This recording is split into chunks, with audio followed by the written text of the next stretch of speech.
Hello and welcome back to another devlog on Untitled Magic Life Sim game. In my last video, I finished the rest of my summer progress by procedurally generating grass on the GPU via compute shaders. I mentioned that I was doing my second to last semester of undergrad as well, and judging by the last time I uploaded, you can probably take a guess at how intense this semester has gotten. Let's talk about the game in the lens of my computer science capstone class. For 2 semesters, I get to pick a project and commit roughly 2 semesters worth of hours on it. For a variety of reasons, I've chosen to run just the animation system for my capstone. The faster I get the system going, the faster I learn the ins and outs, and the limits of what types of creatures I can dream up. So I'm here to present to you guys an extended version of my pitch presentation and all the work I've done this semester on Untitled Magic Life Sim game and Puppeteer, a procedural animation toolkit system that is going to require a lot of background information. Now, before I was doing math and computer science, I was a contract 3D generalist. Rather than wearing one hat for one specific role, I could slot into different roles in the process, and in my spare time for fun, I could do a little bit of character modeling. So with this presentation, I'm hoping to show you guys how to make a character for your game as well. Well, you're gonna get your 3D modeling program of choice, mine's Blender, probably now and forever. Here's the character art that my partner made way back for an old project I was working on called Picky Plan. And it's time for the fun process of character rigging. We're gonna give our character a skeleton by assigning points where we expect things to bend. These are gonna be our joints. For this project, I'm having to not only relearn rigging, but also the absolutely evil process called weight painting. When you're weight painting, you're telling each vertex how much influence it should have coming in from multiple joints and how their transformations are changing. I originally learned weight painting with Autodesk Maya nearly a decade ago. I actually kind of hate saying that, but anyways, I absolutely hated it because 1, it always crashed, and 2, undo didn't always undo all the things that you did, and then it would crash. Now fast forward to now, honestly, Blender just feels like heaven. It has not crashed at all during this process. Also, I accidentally had some vertices badly merged with these parachute pants. I went into mesh edit mode, fixed it, went back to weight painting like there was no problem. Honestly, it's such a crazy improvement on the pipeline. And as a purely happy accident, turns out my pen works with my iPad screen when it's extended. This is making everything like so much easier to work with too, compared to weight painting with the mouse. Anyways, for the logo of Puppeteer, purely for style points, I really wanted to have a suspended hand being held up by strings, so I made this 3D model for it. Now, notice that it has 17 joints to it, and try to imagine what animating an entire person is going to be like, and how complicated that's going to get. Thankfully, we can abstract away all this complexity with a control rig that puppets our joints. Now, quality rigs, such as this publicly available Zelda fan art one by Tony Garcia, are very few and far between, as you need to also be a programmer that can work in the confines of your modeling program. And I always wanted to like this part of the process because it is like kind of programmy and logic-y, but I hardly ever got there because of the weight painting issues from Maya. So let's fast forward a little bit. You spent a few hundred hours animating everything to your liking, and you're starting to feel that you're ready to bring all of this into your game engine. So I've got some bad news for you. That control rig that you made at the very start that you put so much time and effort into, we gotta get rid of it. We're gonna transfer all of that animation data into our joints, and then we're gonna export those out into files. So what do we do now that we just have a bunch of files? Well, we're gonna create another control rig. In Unity, the standard way is with the animator system. Animator works by representing animation state as a node of a graph. These gray rectangles here are animation clips that blend over these transitions. Now, what do you get when you blend 2 animation states? Another animation state. These connected hexagons here have their own graph calculating an animation. This disconnected hexagon up here means that this whole graph is a subgraph of another graph that lives on a layer. Now what can we do with layers? Well, we can blend them with other layers.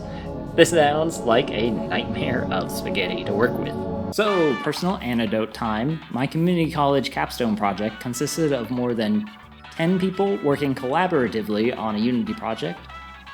We were never taught Git or version control in general, so we were just passing around one large zip file and crossing our fingers that nothing crazy broke. Well, there was one day where someone ticked a checkbox inside of Animator, and that resulted in very glitchy behavior to our player mover. And we had no idea what was happening, so we just kept trying to put duct tape around our code to hopefully minimize the glitchy behavior. But after like a month and a half, we finally realized that this checkbox was on, tried disabling it, but because we had so much duct tape that we couldn't revert from, it was even worse than what it had started with, and it's just very frustrating.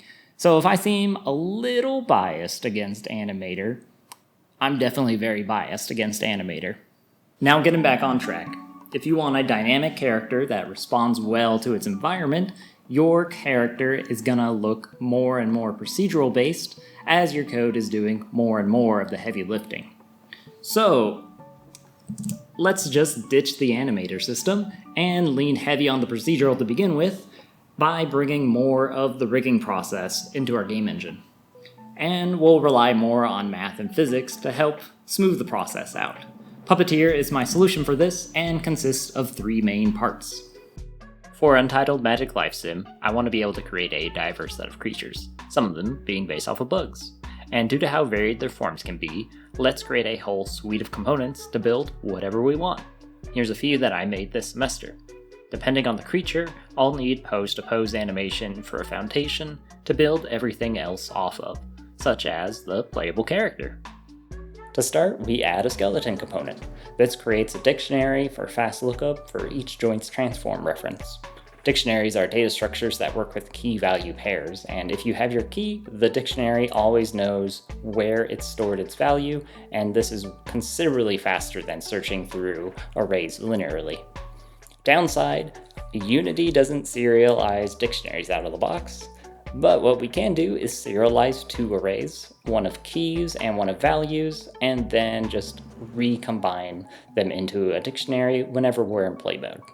To create a pose file, we iterate through the skeleton's keys and build a new dictionary in the scriptable object for position, rotation, and scale, our transform information.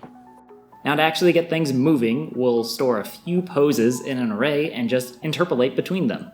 Here's a run cycle that I made this semester, and I'm definitely going to redo this one because it just does not feel right to me at the moment. But hey, progress is progress. The next big feature I want to talk about is inverse kinematics. And before we get to inverse kinematics, we got to give a brief rundown of forward kinematics. We've got our typical hierarchy in Unity. If I rotate a higher level transform, its children are going to be rotated as well. And they're going to end up in vastly different locations depending on how we rotated those higher levels. Now, if we already know where the last transform should end up, inverse kinematics backsolves all the other transformations to make it happen, if it's possible. The base algorithm I use for my solver is called Fabric, forward and backward reaching inverse kinematics. This algorithm has 2 main parts to it, a forward and a backward pass.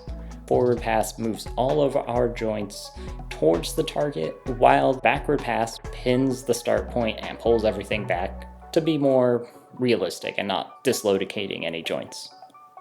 We can call this algorithm over and over until positions have stabilized or we hit a loop limit. Here's a vicious spider I've made with goals for each leg snapped to the ground. All of our start effectors are on the body, so if I move the body around, the solver figures out how things should behave. Just on a whim, I decided to disable the forward pass and just see what happens. Well, I can simulate creatures like snakes, millipedes, and these isopods right here.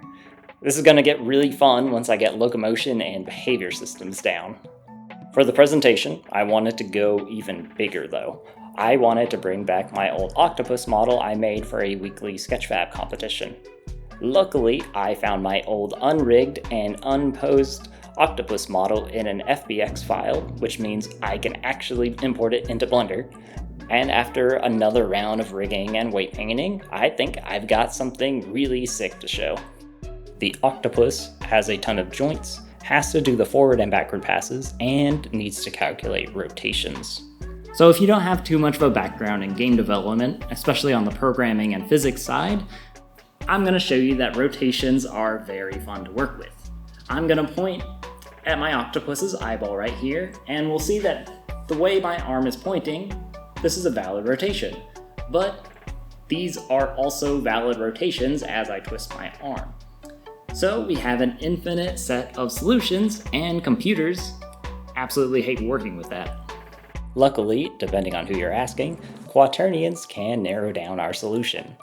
Downside is that we're working with abstract 4-dimensional unit spheres with 1 real dimension and 3 imaginary dimensions based on imaginary numbers that are all different, but all square to -1. Sadly, I still need to work on this even more. There are times when the model just breaks because of twisting.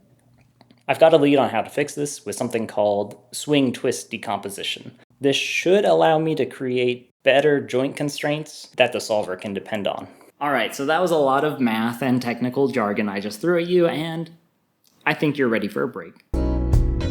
Alright, break's over. Let's look at differential equations. Here's the damped mass spring, and I feel that this has a large potential to drive a lot of personality into our characters. From the olden days of hand animation, there's an animation principle called squash and stretch. If you're moving fast, your mass should be stretched along your trajectory, and if you stop on the spot, everything is going to keep moving behind you and you get this smushing effect until things stabilize. Another developer, Tessellator, thinks so too, and they went with solving the equation with a semi-implicit Euler method. Think of this method as an approximation through a really cool algorithm that they cover in their video. Fortunately, my differential equations course covered the spring along with the exact solution. Granted, I haven't learned the ins and outs of my approach in the context of a game engine, but when that day comes, I would love to compare the feel of each approach. Now, when I was writing the script for this video, I rewatched Tessellator's video, and I noticed they also made a custom property drawer for their spring parameters. And this brings us to part 2 of Puppeteer. Working with Puppeteer should be a smooth experience, and to do that, I'll be extending the editor far more than I have in the past. In the context of the spring, this gives me feedback for the long-term behavior of the spring and how the physical spring would be classified. We've got a few different cases: the undamped, forever oscillating spring, the convergent underdamped spring that overshoots but it eventually converges, the critically damped spring that never overshoots but converges as fast as it can, and the overdamped spring that converges very slowly, depending on how extreme it is. But since we're in a game engine, we can pick whatever values we want, and we get 2 special cases. The divergent underdamped spring that bounces around and then shoots off to infinity, and an undefined case from dividing by 0 or square rooting a negative number. While working with springs, I found it very useful to know the critical damping value, and then ease it up a little bit to fall back into the underdamped case for that nice overshooting motion. So how can we find this value efficiently? If you're familiar with binary search, then you'll like the continuous version, bisection. We'll need to get an interval where the left side is underdamped and the right side is overdamped. Now we'll chop our interval in half, and whichever side has underdamped on the left and overdamped on the right will be our new interval. After a couple iterations, we'll converge to the critical damping value, or at least something close enough. Finally, we have part 3 of the project, the architecture of Puppeteer and the aptly named Puppeteer component.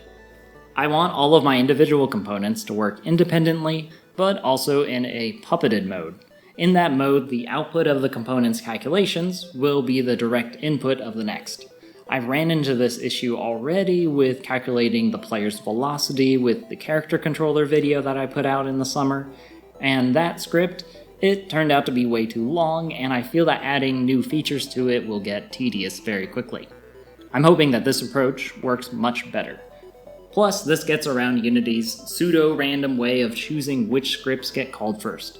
Now, you can specify the execution order via code or UI, but then you have to keep that in mind, and that's its own issue. And that concludes my pitch presentation of Puppeteer.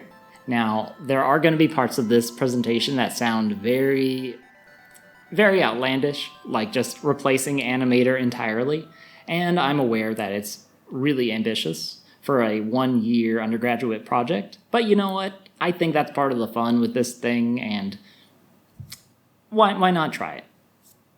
Just give it a go. If it doesn't work out, it doesn't work out, and I can figure something else out later. But if this does work, I think it would be really fun to work with. And with the remaining time of this video, I want to talk about one more thing. So, animation feel, definitely subjective, and I am so beyond biased with this game as project manager, artist, and programmer. So I would like your help with user testing for game feel. My hope is that I'll have a demo up in February on players' locomotion and animation feels, and as a stretch, I'll throw in a few creatures. Along with the demo, I'll include a link to the survey to hear out your opinion. If this is something you're interested in, I've included a link in the description to sign up when I've got everything ready. Now back to school. In a perfect world, this presentation went smoothly, but I got hit with the "this has never happened to me before" error with Unity failing to load resources from files, specifically meshes, which is a big issue when I'm showing off the animations. Funny enough, the spring did load because I'm generating that mesh on the fly with code, which is another thing I tackled this semester. Despite that technical issue, I feel like I recovered okay. It could have been better, but what you gonna do? But man, if my schedule worked out this semester and I didn't have to present 2.5 weeks earlier, I feel like it would have been great. But hey, it's done. And now that this presentation is out of the way, I've got 2 final exams, 2 papers, and a review session for my calculus students. After that, I'll be free to do freelance work, Untitled Life Sim, and, most importantly of all, take a breather. Also, I want to take a moment to say thank you to the people that commented and subscribed to my last video. With everything I've got going on, I can't always put time into YouTube or my game, but it's really nice to know that people are interested in it. For that, thank you, and I hope you guys have a nice holiday season.